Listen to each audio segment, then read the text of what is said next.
কথায় আছে না, ফায়না খাইতে হুন্ডা নিয়ে জায়গা আঁকতে, তেমনি একটা অবস্থা হয়েছে আমাদের দিঘি আপার। হ্যালো ভাই ভাবিরা, welcome to another brand new video. তো আমি এখন কথা বলবো আমাদের mega star king Khan Shakib Khan এবং আমাদের দিঘি আপারে নিয়ে। তো ঘটনা যা হয়েছে সেটা বলি। দিঘি প্রায় সময় একটা ইন্টারভিউতে বলে, আমি শাকিব খানের নায়িকা হইব না, আমি শাকিব খানের নায়িকা হওয়া সম্ভব না। কারণ ছোটবেলা থেকে তারে আমি বাবা ডাকছি, চাচু ডাকছি, মামা ডাকছি।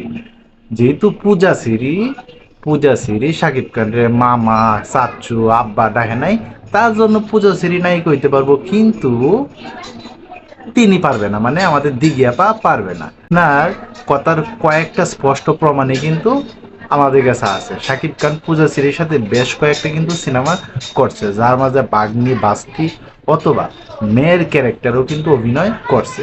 আপনি শুধু বারবার একজনের ব্লেম দেন, ওনারে বাবা ডাকছে, মামা ডাকছে, আমি তো ওনারে মামা, চাচু, আব্বা ডাকছি, তার জন্য আমি পারবো না। পূজা শ্রী ডাকে নাই, তার জন্য সে পারছে। সত্যি তো বলতে কি জানেন, পূজা শ্রীর জায়গার যোগ্যতা আপনার নাই গে ওই জায়গায় যাওয়ার। কারণ পূজা শ্রী নিজেরে এখন ইমপ্রুভ করতে করতে সে একজন পুরোদস্তুর নায়িকা হয়ে গেছে।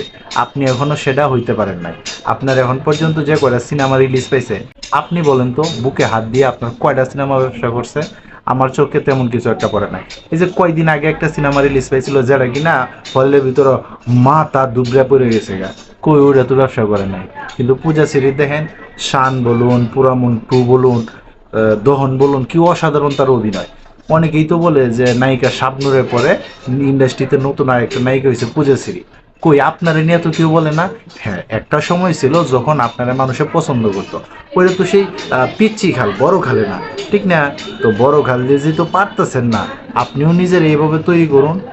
শোনা গেছিল তো রায়হান রাফিসতেও আপনি সিনেমা করবেন, কই ওই জায়গাতে তো বাদ পড়ছেন মনে আপনার টিকটকের লেগা। আগে আপনি টিকটক বাদ দেন, তারপরে সিনেমাতে আসেন। আর শাকিব খানের নায়িকা আপনি হইবেন না, আপনি হইবেন আর না হইবেন কি, শাকিব খান তো আপনার নিব না। বুঝেন নাই, শাকিব খানই আপনার সিনেমায় নেবে না।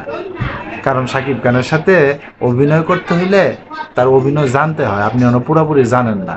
এটা আমার পার্সোনাল অপিনিয়ন। ঠিক আছে, আপনি আগে অভিনয় শিখুন, তারপর করুন। তো সাকিব খান, তোমরা যারা আছো, তোমাদের কাছে এই ভিডিওটা কেমন লাগলো এবং দিঘির এই কথাবার্তা শুনে তোমার কাছে কেমন লাগে, অবশ্যই তোমরা সবাই কমেন্ট বক্সে জানাতে পারো। তো এই ছিল এখনকার মতো ভিডিও। তো সবাই ভালো থাকবে, সুস্থ থাকবে, কাছের মানুষটা ভালো রাখবে। ধন্যবাদ সবাইকে। আল্লাহ হাফিজ।